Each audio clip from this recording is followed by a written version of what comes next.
This week in the parish of bourses and market structure, FEX Global offer puts Australia in play. NASDAQ seeks a new formula for the cloud. There's talk of approval for an NSE IPO. Gary Gensler's Green Zeal is postponed. LSE investors launch an odd pay revolt. And UST+1 is looming in under 30 working days. My name is Patrick L. Young. Welcome to the Bourse Business Weekly Digest. It's the Exchange Invest Weekly Podcast, episode 240.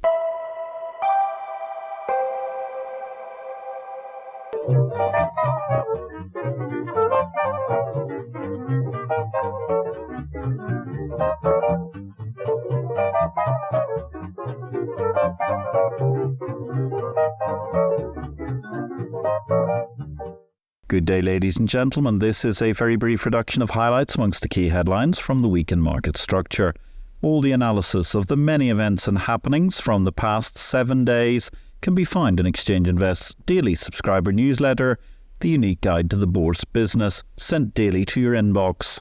More details at exchangeinvest.com. Over in BitCarnage, we discussed this week an absence of trust. The SEC's enforcement director, Gurbir Grewal, took the opportunity of a conference appearance to rather calmly and lucidly outline a brief history of crypto trying to avoid regulation, which has been met with, at the minimum, a modicum of disdain from the crypto media such as Cointelegraph amongst others. Yet the reality is the crypto industry has behaved like a wayward puppy being placed under a leash for the first time, broadly doing anything to avoid being brought to heel.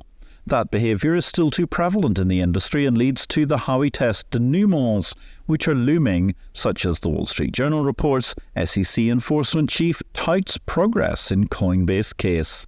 Markets don't survive without trust, and while a lot of millennial bubble excitement is taking place, the case that crypto winter is all done and dusted may yet appear precarious for many. Mr. Grewal's speech is well worth reading. If you enjoyed this excerpt, you may be interested to know you can read BitCarnage every day in Exchange Invest. Alternatively, if you want to follow BitCarnage, the daily update on happenings in the world of crypto and digital assets, you can find it as a Substack standalone.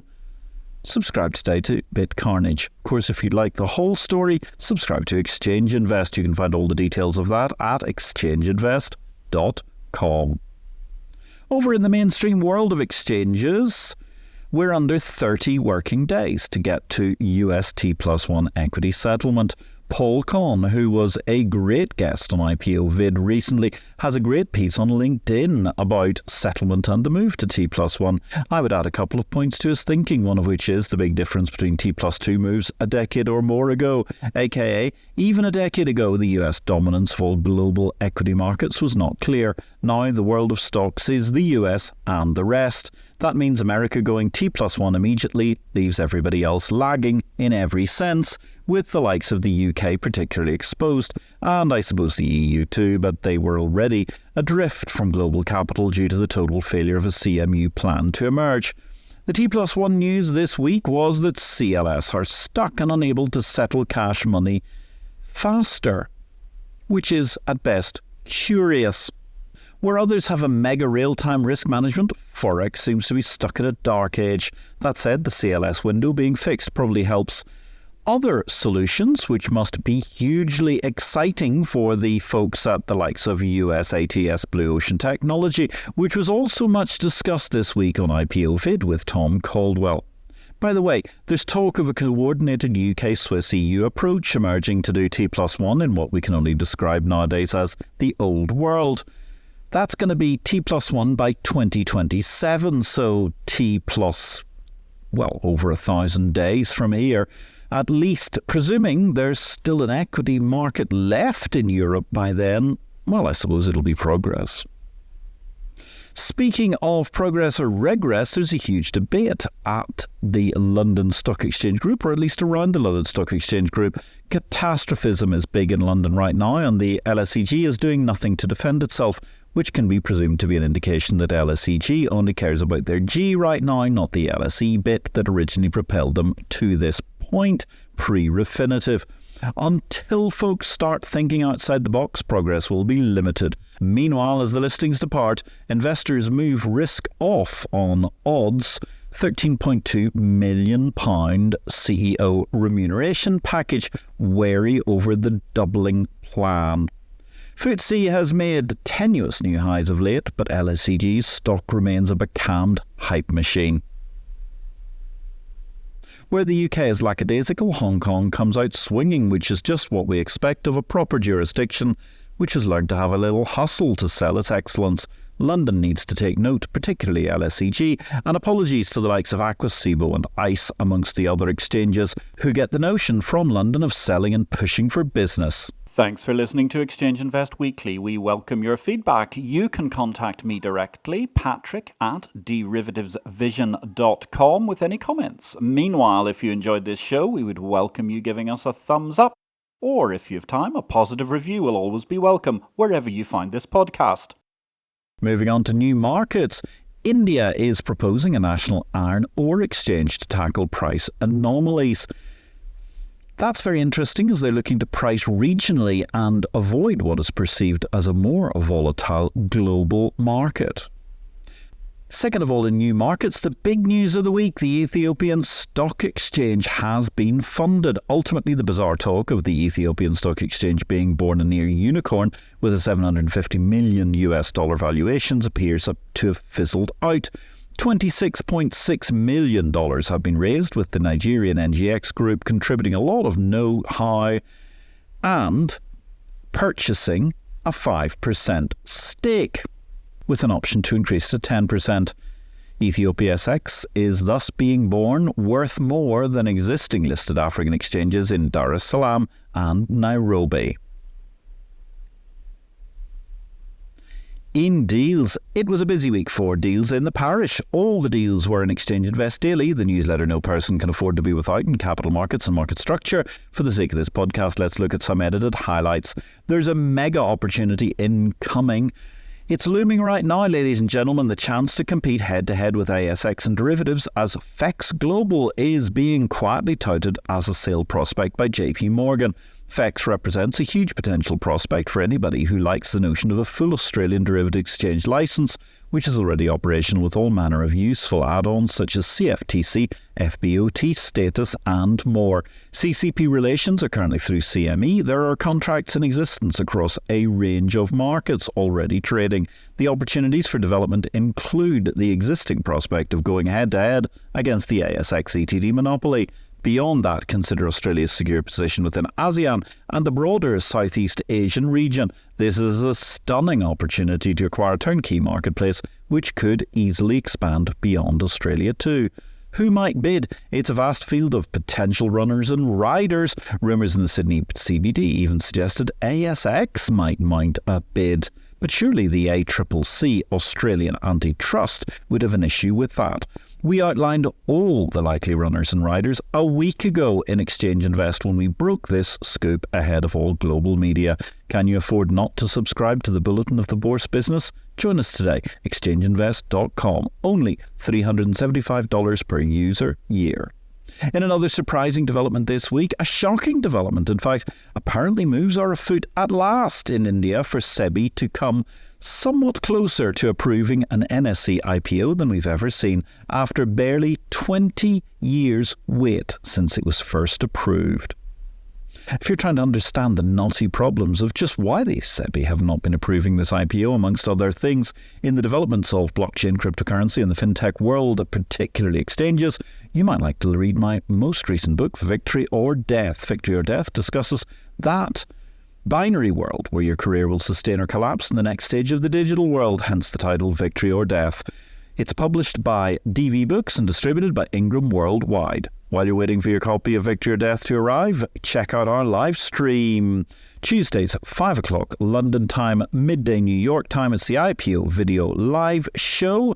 This week we had an epic show. You can catch the back episodes on LinkedIn and YouTube via IPO-VID with Tom Caldwell, who was our guest in IPO-VID 138, discussing exchanging investments. Coming this week, we'll be discussing the winds of change and actually, rather topically, looking at the building of the Ethiopian Commodity Exchange, which of course was the forerunner to the Ethiopian Stock Exchange, which has just been recently funded, as we mentioned earlier.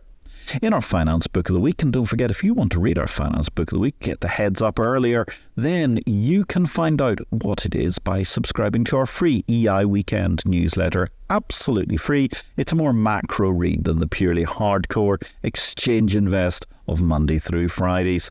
Anyway, our Book of the Week this week was written by our IPO-VID guest number 125, the multi-award-winning academic Johan Norberg. The Capitalist Manifesto, Why the Global Free Market Will Save the World, is a beautiful case for capitalism, ladies and gentlemen, and I encourage you all to go buy a copy and read all about the vital role played by the free market in today's uncertain world.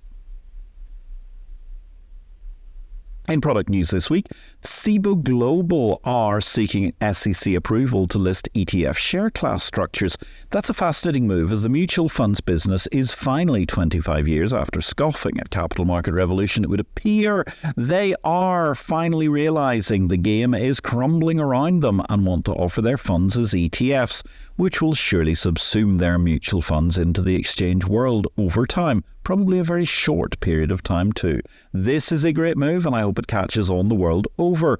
The point in Capital Market Revolution I made in 1999, that was my original book about fintech, was that a 500 basis points bid-ask spread on a mutual fund with all manner of arcane rules relating to the advantage of the fund, not the client, in terms of acquisition or redemption, was not going to survive in a world of exchange-listed index trackers, ETFs as they became more popularly known. The mutual fund industry was appalled and strenuously sought to push back on my message until the 500 basis points collapsed to a still excessive, but nonetheless much lower, 30 basis points within months. In technology news this week, the bean counters, those enemies of process while double-entry bookkeeping their way towards efficiency, they've, it seems, been struggling to believe that with huge sunk costs to depreciate, there is any benefit on the balance sheet to a cloud move ex-prem. Thus, a fascinating silent paper for NASDAQ, which introduces the intangible, not sufficiently perused by the often risk-averse exchange business, opportunity costs. You can download the paper from the NASDAQ website, and it really is a fascinating read altogether. Meanwhile, the European Central Bank, they've selected Tradeweb, their electronic trade platforms, for a 4-year period. And there was a great article, in addition to the recent Vermiculus article, and indeed the Polcon article I was discussing at the top of this newsletter, a T+1 settlement argument by Gurbir, Jeff Cutler, and one of his excellent discussions all about the hard deadline approaching with some gaps in preparedness. Over in regulation, IOSCO are making some proposals for closer scrutiny of stock exchanges. As ever, the devil does not correlate with details in all cases, and this is the nub of whether this is actually merely enshrining national protectionism for regulators or truly looking to strengthen the regulatory framework for market infrastructures. Time will tell. Elsewhere, in the USA, the huge failure of the Gensler SEC chairmanship has been writ large, fast overstretch on the original rather neat focused agency. No wonder GG has brought upon himself a vast welter of lawsuits due to his doctrinaire stubborn actions, which we knew were a trait he could be prone to when he ran the SEC. Thus, the SEC have had to halt their controversial climate rules after being pelted, as Fortune magazine described it, by 10 legal challenges. In our final exchange news item of the week, well, progress on the NSEL case. The National Spot Exchange Limited was, of course, an incredible $387 million fraud, which took place back in the early days of Exchange Invest being launched a decade ago. We're delighted to report that over 8,000 investors out of the 13,000 who've lost money have received payment so far. That's only taken 11 years from the crisis itself, and there's talk in India that they're going to quickly resolve the rest of the outstanding issues, albeit while 2/3 of investors have been recompensed, barely a third of the outstanding amounts have been covered. That means that only $146.4 million have been paid out of the $387 million defrauded. Hopefully things will get resolved quickly, but after 11 years of foot dragging, I'm not overly optimistic.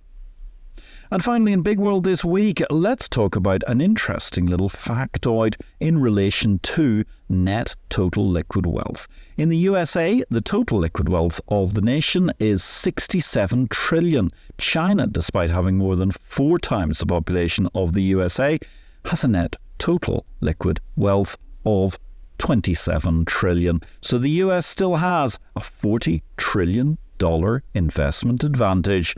And on that mysterious and magnificent note, thank you for listening to this Exchange Invest Weekly podcast number 240. Join us daily via exchangeinvest.com, or if you've any exchange or marketplace you'd like built, get in touch. My name is Patrick L. Young, and I wish you a great week in life and markets.